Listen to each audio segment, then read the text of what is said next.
ለጊዜያዊ ተርፍ ተብሎ የማይሸጥ ለሽንገላ ተብሎ የማይተው የትውልድ አደራ ነው የሀገር ብሔራዊ ጥቅም። ታዲያ ይህን ብሔራዊ ጥቅም ማስከበር ደግሞ የመሪዎችና ሀገሪቱን የሚያስተዳድረው ፓርቲ ብቻ ስራ እንዳልሆነም ሊጤን ይገባል።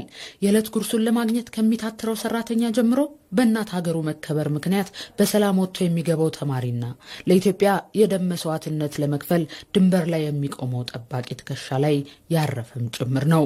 የአንድ ህዝብ የመኖር ትርጉም የሚገለጽበት ብሔራዊ ጥቅም ተፎካካሪ ፓርቲዎችንም ልዩነታቸውን ወደ ጎን አድርገው በጋራ የሚቆሙበት ብቸኛ ጉዳይም ነው።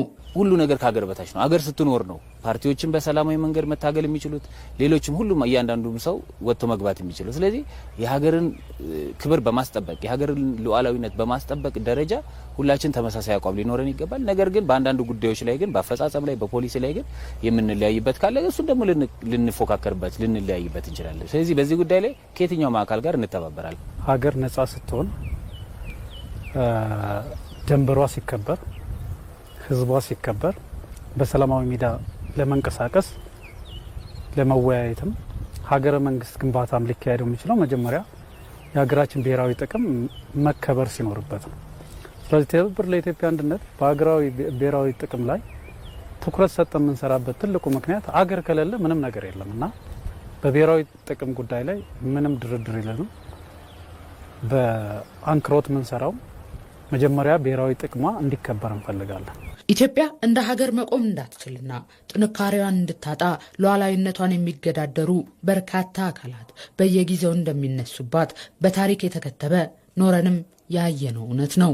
በአንድ ሀገር ላይ የስርዓት መለዋወጥና የመንግስታት መቀያየር የአንድ ሀገር የፖለቲካ ሂደት ቢሆንም ያችን ሀገር ማጽናት ደግሞ ሁለቴ እንኳን የማይታሰብበት የመኖርና ያለመኖር ጥያቄ የሆነ የህልውና ጉዳይም ጭምር ይሆናል።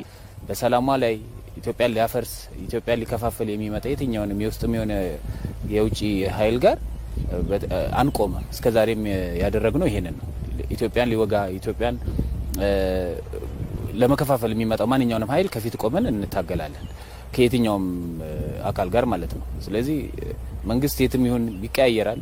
ዛሬ ያለው ሌላ ሊሆን ይችላል። ግን የኢትዮጵያ ብሔራዊ ጥቅም ሁልጊዜ አቋም ይዘን የምንሄድበት ዘላለማዊና የጸና አቋማችን ነው። ሰላሟን፣ አንድነቷን፣ ብሔራዊ ጥቅሟን፣ ኢኮኖሚያዊ ነጻነቷንም ጭምር ላይ የማንደራደርባቸው ጉዳዮች ናቸው። በዚህ ጉዳይ እንተባበራለን ከየትኛውም አካል ጋር፣ ከመንግስት ጋርም፣ ከተፎካካሪ ፓርቲዎች ጋርም፣ ነገ ሀገር መንግስት ከሚሆኑት ጋር፣ ከሁሉም ጋር አብረን እንሰራለን። የፖለቲካ ፓርቲዎች የፖሊሲና ርዕዮተ ዓለም የልዩነት አቋም የሚንጸባረቀው ከሀገር መከበር በኋላ ነው የሚሉት ተፎካካሪ ፓርቲዎች የኢትዮጵያ ብሔራዊ ጥቅም መነካት ደግሞ ቀይ መስመራቸውም ነው። ሉዓላዊ ጉዳይ ላይ ከማንም ጋር አብረን እንሰራለን ማለት ሉዓላዊነት ማለት ምን ማለት ነው? ኢትዮጵያ ሊደፍራት ከመጣ አካላት ነፃ እንድትወጣ ከማንም አካል ከመንግስትም ብቻ አይደለም ሌሎችም አካሎች ቢኖሩ ሀገርን ዳር ድንበሯን ለማስከበር ከማንም ጋር ሆነን ሀገራችንን እንጠብቃለን። ስለዚህ የኛ ቀይ መስመር ምንድነው? በዚህ ጉዳይ ላይ ሀገር እንድትደፈር አንፈልግም።